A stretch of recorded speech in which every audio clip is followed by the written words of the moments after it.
December 28, 2024. Ito na dapat ang huling backdoor ride kong gagawin ngayong taon. Kumbaga huling hirit na to sa 2024 pero inuulan pa rin kami dito sa Central Luzon. Ang ruta ay ang backdoor mula General Tino Nueva Ecija papunta ng DRT sa Bulacan. Maganda pa ang weather kagabi kaya akala ko ay tuloy-tuloy na pero bigla akong inulan sa kalsada. Dadaanan din natin dito ang back road papunta ng Minalungaw National Park mula sa Gapan City. Sinubukan ko ng daanan to dati noong 2022 gamit ko si Dominar pero hindi ko kinaya dahil hindi pa naaayos ang kalsada. Ay, palang konting babaan pa lang yan ha. Abutin na tayo ng siyam-siyam dito. Pag-usapan lang natin tong si Rosa dahil matagal yun ang tinatanong to. It's been a year nung tinatanong nyo kung anong motor ang gamit ko. Ito na nga, i-reveal na natin.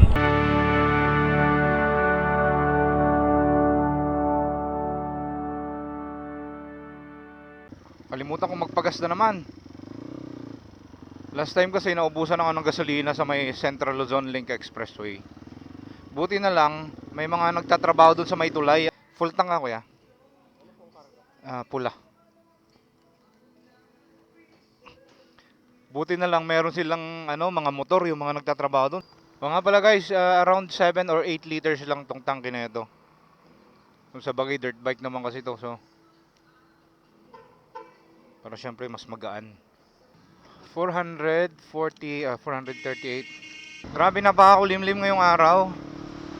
Actually alas 8 na to pero dahil nga makulimlim mukhang alas 6 pa lang. Central Luzon Link Expressway.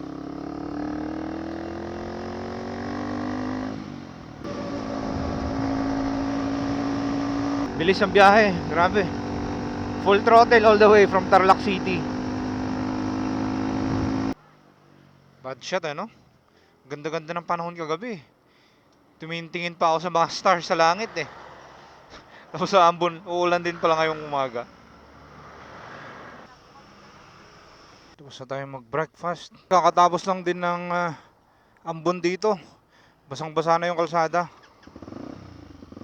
Ay. Malamang kung umulan dito, umulan din sa may bundok, sa may General Tino. Most likely. Nakakainis. Ngayon mag-video kasi itong camera ko ay wala nang cover yung USB-C kung saan nakasaksak yung external microphone ko. So hindi na siya waterproof.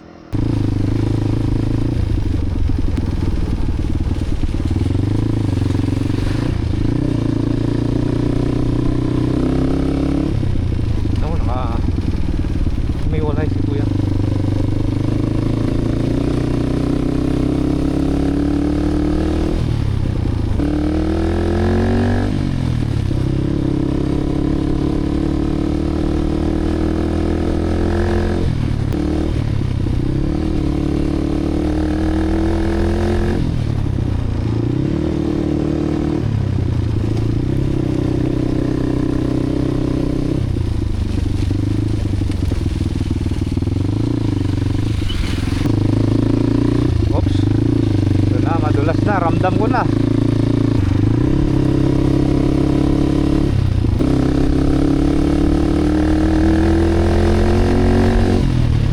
Mahirap itong part ng kalsada na to dati. This is not an option for now. Madali na to. Flat na siya. Segunda, mi amigo.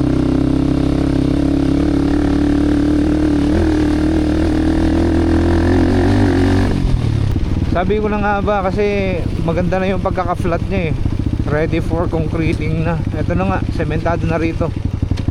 Malapad kasi 2 lane siya.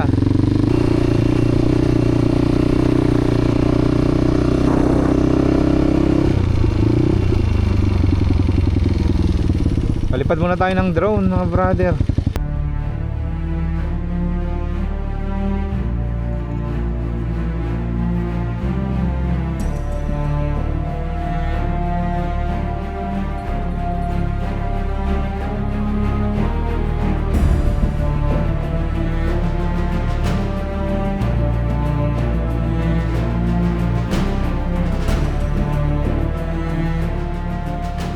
Alright, kabit ko ulit yung microphone natin. Kasi medyo lumiliwanag na yung kapaligiran. Actually, ang ruta natin ngayong araw ay mula dito sa mula doon sa Gapan, Nueva Ecija papunta doon sa DRT. Kung maalala nyo, meron akong previous video dito, I think a few days ago, tungkol sa kalsadang ginagawa doon sa DRT papunta ng Dingalan. Yun ang tutumbukin natin mamaya, papakita ko sa inyo. Hindi exactly yung kalsadang yun, pero malapit doon sa kalsadang yun. Kasi kung susundan natin tong kalsada na to, ang tumbok na ito ay Minalungaw National Park. Ngayon, bibigyan natin ng twist itong ride natin na to, ng backdoor ride. Papalihis tayo dito ng kalsada papunta sa DRT, tapos pagbalik natin, ilulup natin yan. Mayroon pang isang kalsada pababa naman mula DRT papuntang Minalungaw National Park, at doon tayo bababa mamaya pag uwi para makaligo pa tayo doon sa ilog, para mas maganda yung ruta natin. Ay, medyo mahirap-hirap na itong tatahakin natin dito. Diyan lang sa babaan, diyan tayo papakanan. Boss, yung papuntang DRT pwede ba dyan? Kaso nga lang, mahirap ba ngayon? Mahirap ngayon? Na kailang kalas na dumaan doon? Doon papuntang DRT. Ha? Meron ako nakitang kalsada rito papahiwalay, papakanan.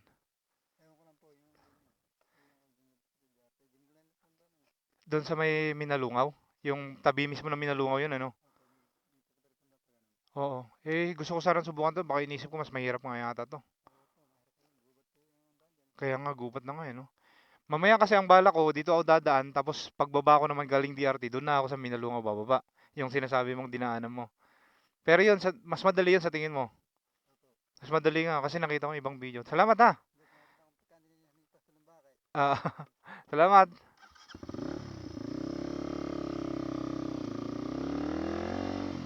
Ayan, si kuya ang tinuturo niya. Meron kasing dalawang kalsada. Sabi sa akin ni kuya, baka daw mas mahirap to kasi gubat daw yung dadaanan ko dito. Pero subukan lang natin, pwede naman tayong bumalik eh. Meron tayong choice na bumalik, mga brother. Yan yung babaan. Grabe, madulas to!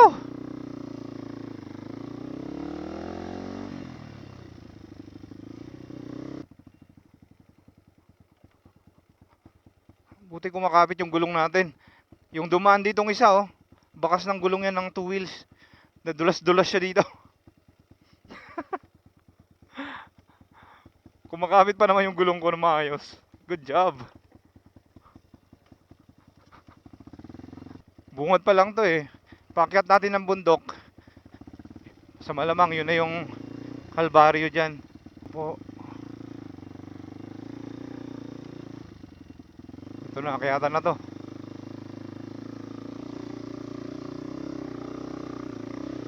Sarap din ang bagsak ko. Hindi nila ang tayo.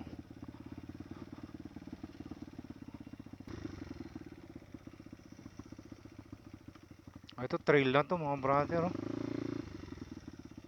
Ay. Wait.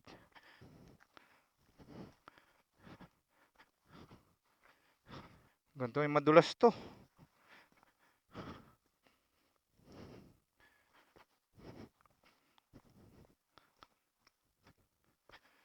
Eto, sa taas. Punta rito. Kaya naman, susundan lang natin yung mga rat dito malilit. Pero, anong taas na ito? Napapuzzle na tuloy ako.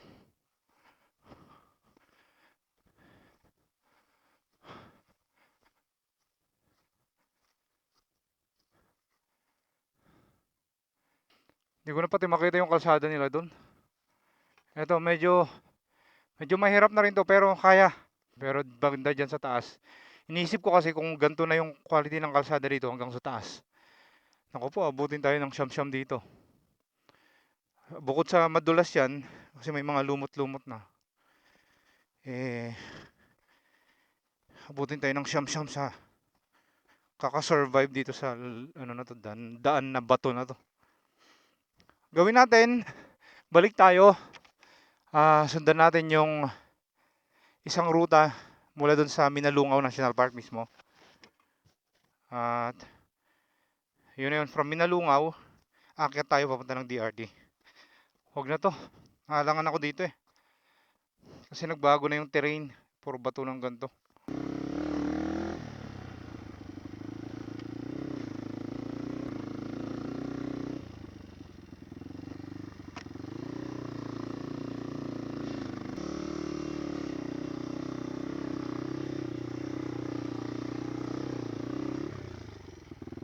Kaya may nagtitrail dito. Papunta ng Minalungaw. Ay, ng DRT. Oo, DRT. Bulacan. Meron nga, kaso nga lang yung may part ng ilog. Di ba may ilog doon sa baba? Yung parang sapa. Bato na may lumot. Pagkatapos ba nun, batuhan pa rin sa taas na ganon? O ganito na yung iba? Mula doon pala sa sapa, kung saan ako tumigil kanina, yung inayawan natin. Parang ilang akyatan na lang daw, sementadong kalsada na. Sabi ni Kuya.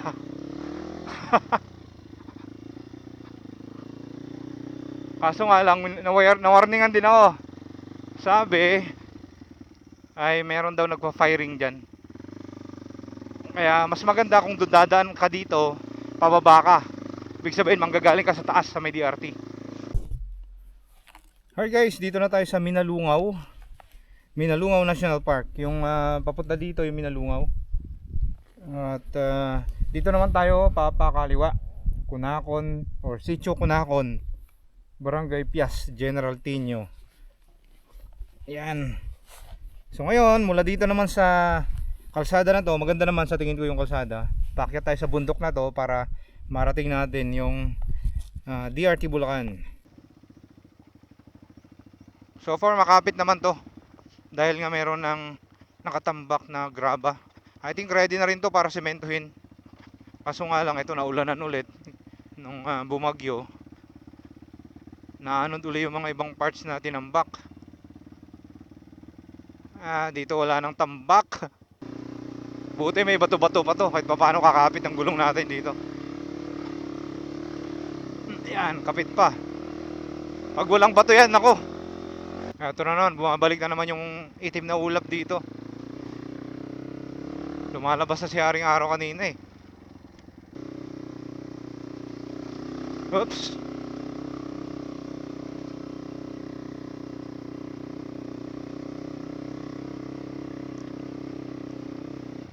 Uy. Buti lang talaga may bato-bato to.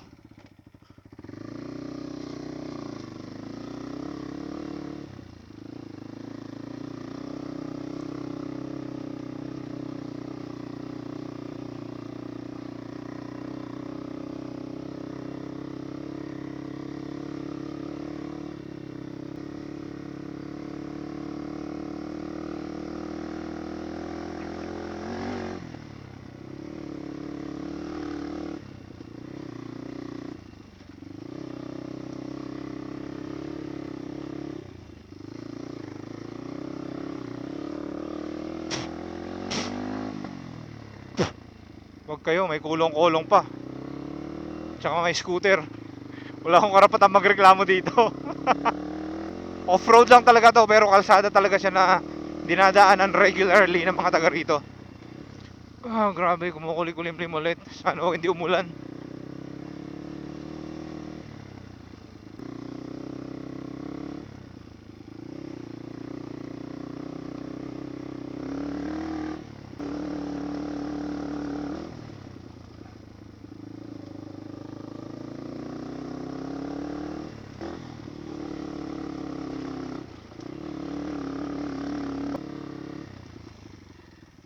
Dulas, grabe yan.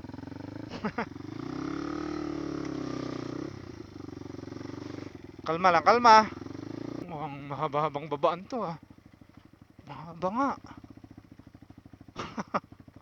Wait, saan tayo na ito? Pero maganda rin tong gulong na to Kumakapit siya. Maganda yung kapit niya. Ano bang brand ng gulong na to nabili ko?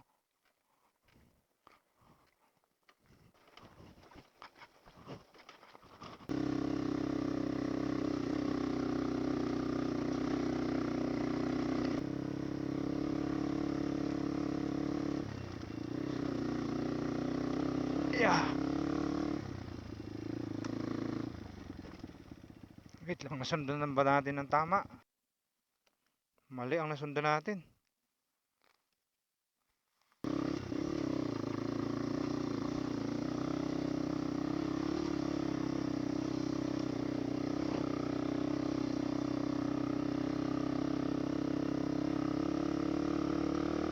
Puta, saktong-sakto yung gulong.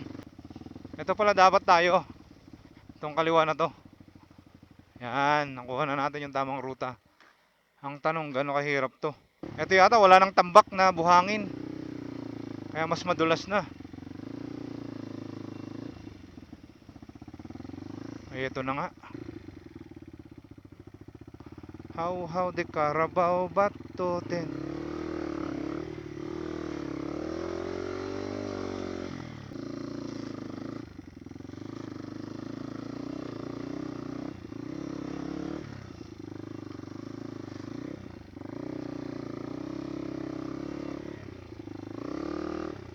Grabing dulas, madulas to.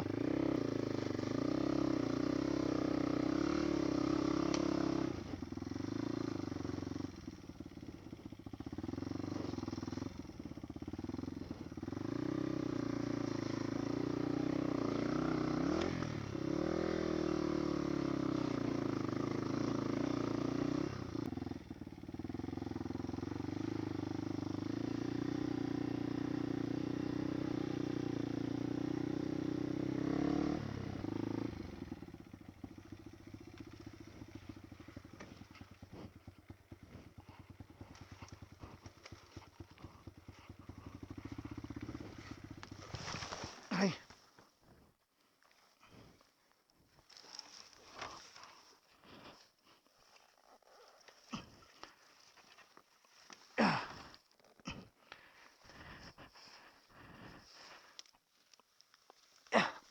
ay.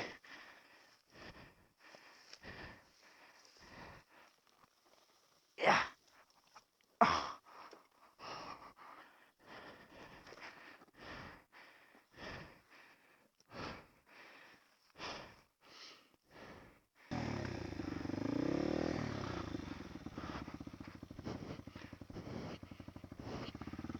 Grabing putik. Ang lagkit. Palang konting babaan pa lang yan, ha. Katumba-tumba na tayo. Paano pa kaya kung mayroon pang mas malala dyan sa unahan? Diyos mio. Wala na. Boots ko. Kumakapit talaga siya.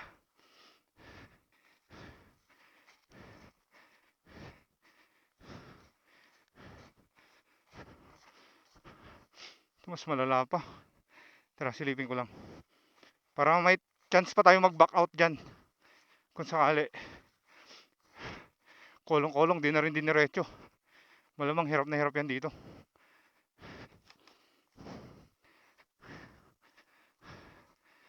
Ayan, ito, wala na to.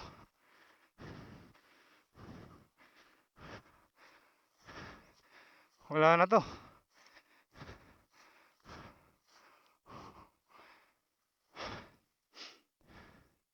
Abutin na tayo ng siyam-siyam dito.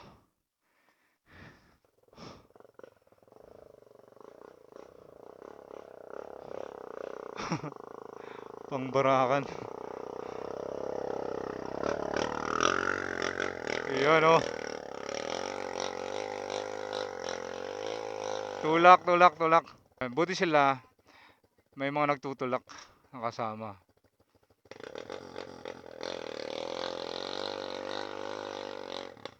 Panalo, lakas to na. I think naka-porting na to mga to eh. Dito naman tayo, sa gilid tayo dadaan.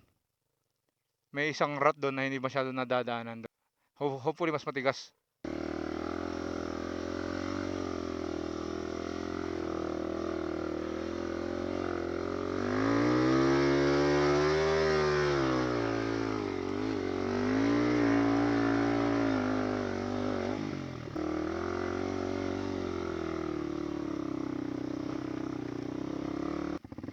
Alright guys, back to Minalungaw tayo.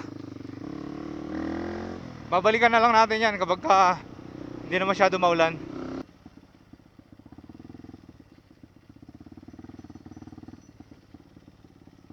Lakas ng agos ng tubig mga brother. Paano to?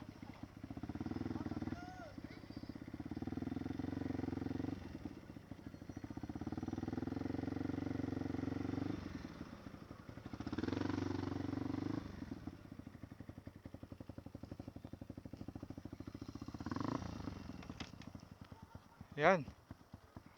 At finally, eto na yung Minalungaw National Park. Yan na yung tipak ng bato.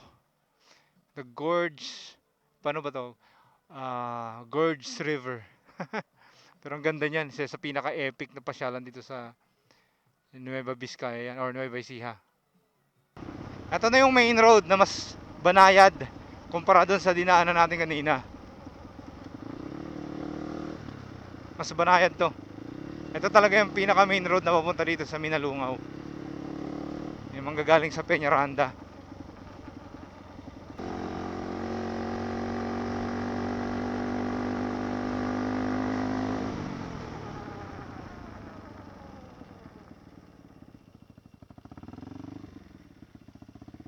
Tambay muna tayo dito, maaga pa naman to. Pag-usapan lang natin tong si Rosa dahil matagal yun ang tinatanong to. It's been a year nung tinatanong nyo kung anong motor ang gamit ko. Ito na nga, i-reveal na natin. Ito ay Rusi KRY 200. Yun po yung model at saka brand nito, Rusi. Nagulat kayo? Actually, mga iba dito alam na kung anong model to o anong brand.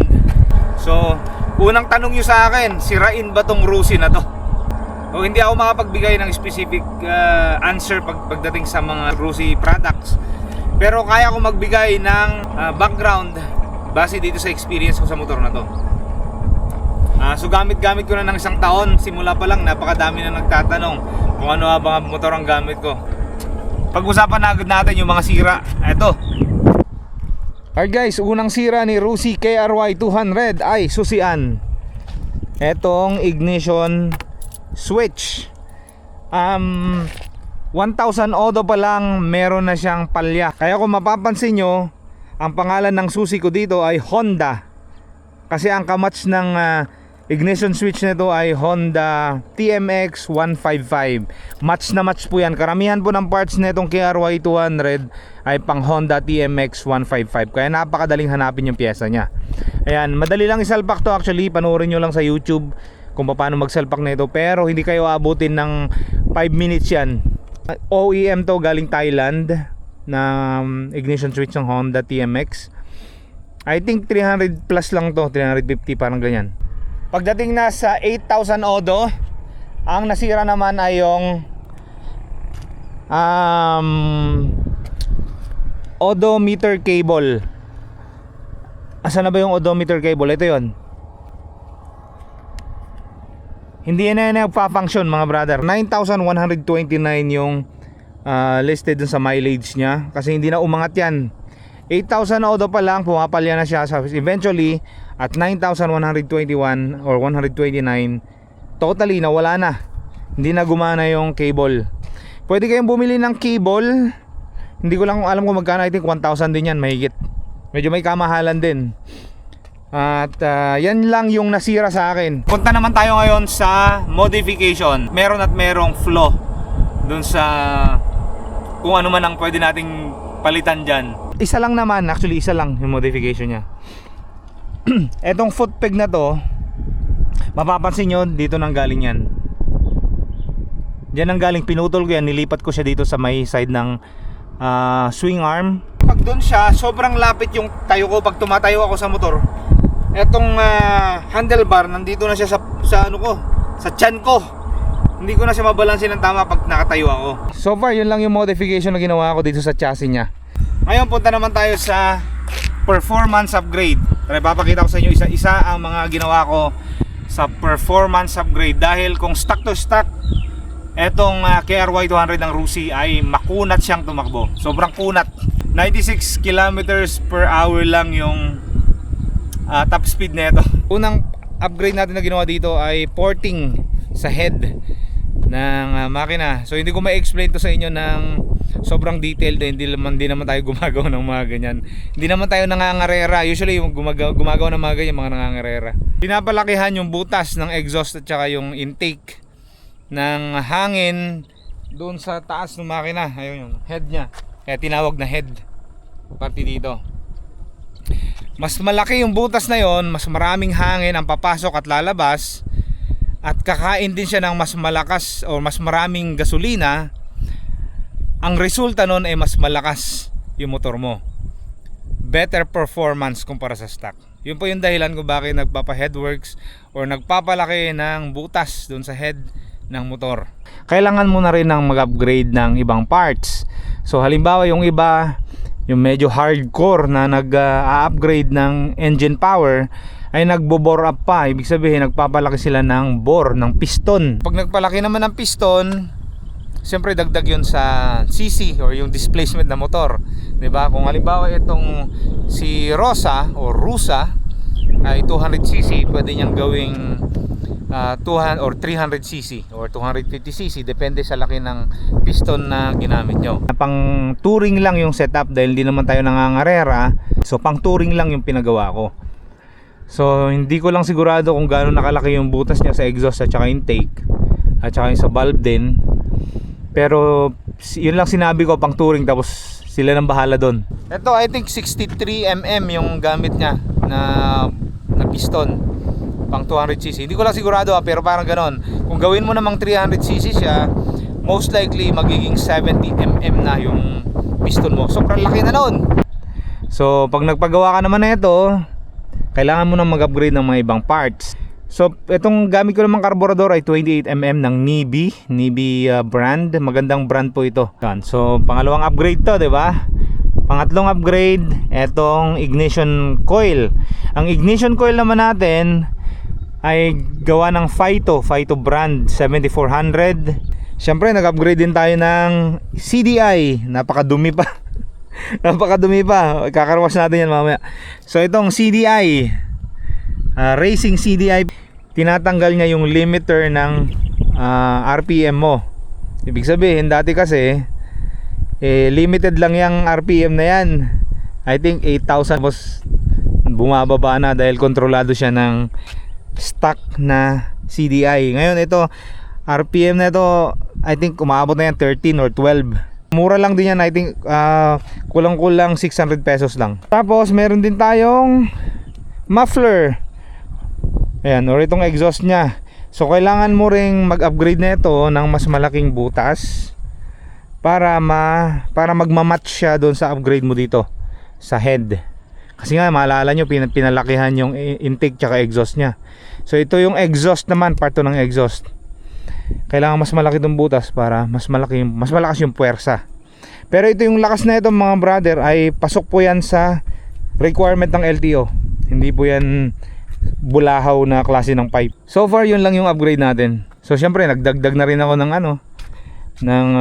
MDL para dagdag ilaw sa gabi. Yan, so naglagay din ako ng alloy na fuel filter. Yung stock kasi walang ganito yan, walang filter yon. So kapag madumi yung yung gasolina na nilagay, magkakaroon ng bara dito sa carburetor mo. Mura lang din to, I think 150 pesos lang. So napakamura yung upgrade, no? Pagka big bike yan, mag-upgrade ka ng big bike, Diyos mio, mangangamote ka kung wala ka masyado budget. Pero sa mga gantong motor lang, sobrang mura. Tapos naglagay din ako ng riser nga pala dito, riser para mas relax yung kamay ko kapag nagtuturing ako. Kasi most of the time touring ko lang ginagamit to, hindi naman sa trail talaga. Bago ko makalimutan, ang sprocket ko ngayon ay 1440 teeth sa likod, 14 dito sa harap sa engine nya.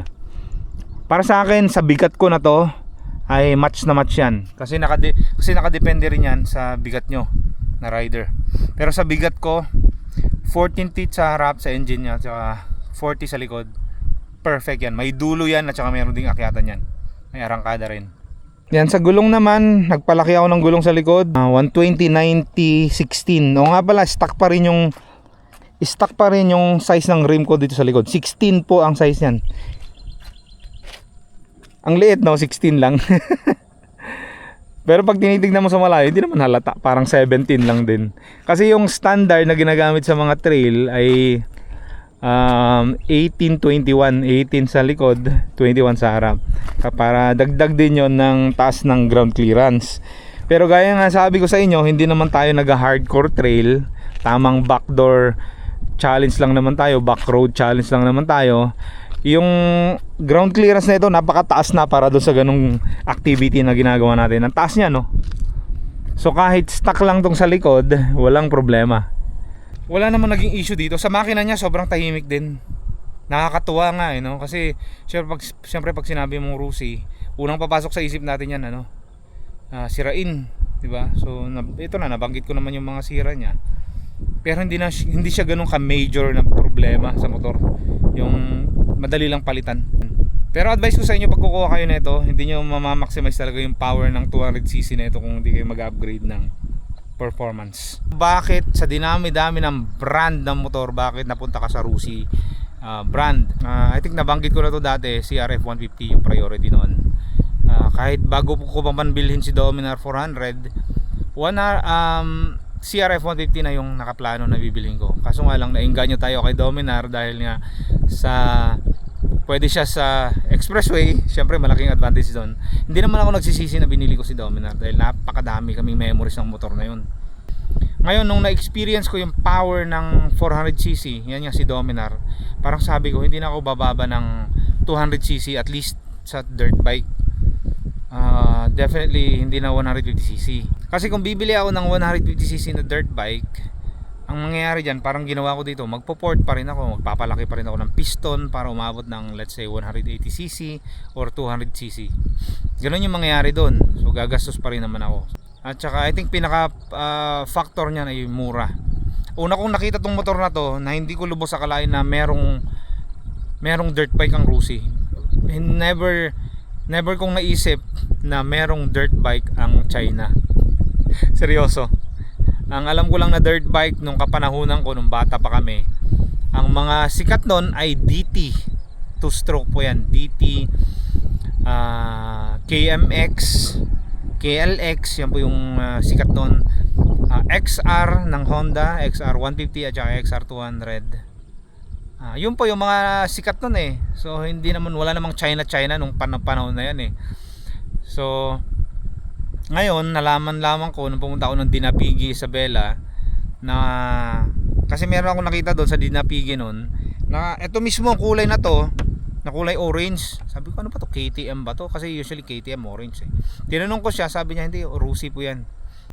So nagdududa pa ako kung kukunin ko to nung nakita ko dito sa Tarlac. Kasi nga syempre ano ba yung performance, hindi ko pa nga nadadrive yan, malay ko ba kung anong performance ng motor na yan.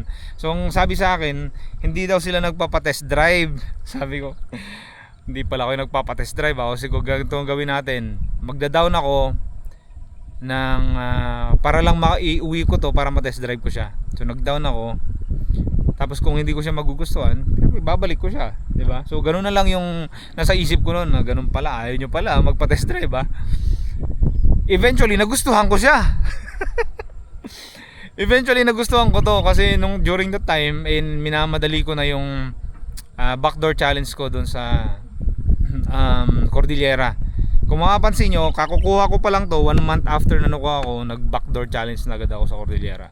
Sobrang tagal ko nang pinaplano yung backdoor challenge na yun mga brother. As in sobrang tagal na. By January lumarga na ako, papunta na ako ng Cordillera sa mga backdoors.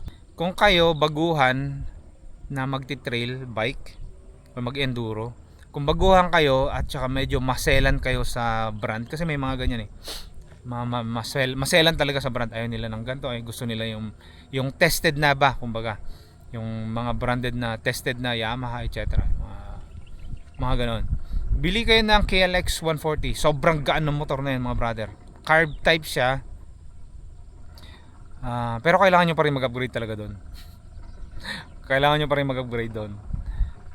Pangalawang option nyo ay CRF 150. Magaan din yung CRF 150. FI siya pero air cooled. So pag umiinit yon, ramdam mo rin na bumababa yung power nya, yung CRF 150. Iba pa rin talaga yung delivery ng water cooled o kaya yung liquid cooled na mga motor. Dahil mas mabilis bumaba yung temperature nya. Gusto nyo rin namang mura, katulad nito, 75,000 lang to. Brand new, 75,000. Yan, subukan nyo tong Rusi KRY 200. Or actually meron pang mas mura dito. Ang buong akala ko ito na yung pinakamura sa lahat. Yung pala meron pang mas mura, 60,000 lang. Pero syempre China bike yun. Kung hindi na, gaya ng sabi ko, hindi kayo maselan sa brand, pwede nyo i-consider ang mga China bikes. Total, gagamitin nyo rin naman sa baraga nyan, sisirain nyo rin naman sa bundok, sa trail. May mga upgrades lang talaga yung gagawin. Kasi kung meron kayong trail bike mga brother, maniwala kayo sa akin o hindi, mababago yung pananaw nyo sa riding limitations kung meron kayong trail bike. Sobrang ganang enduro mga brother, sobrang daling dalhin. Yung level of comfort mo lang doon lang medyo kompromiso doon, dahil nga syempre hindi naman siya designed for comfort riding, kasi nga pangbaragan eh. Pero ma-achieve mo rin naman yon, hindi nga lang 100% katulad ng scooter, katulad ng may ibang motor. I-modify mo lang yung upuan mo para kahit pa paano, at saka yung handlebar mo, konting modification para mas relax. Hindi ako makapaghanap ng upgrade natin kasi naghanap na ako ng ibang dirt bike, kasi dirt bike din na talaga ang plano kong bilhin ulit. Nakipag meet up na ako sa taga San Fernando, Pampanga, CRF 250. Alang yan, tangkad, sobrang tangkad pala nun sa akin.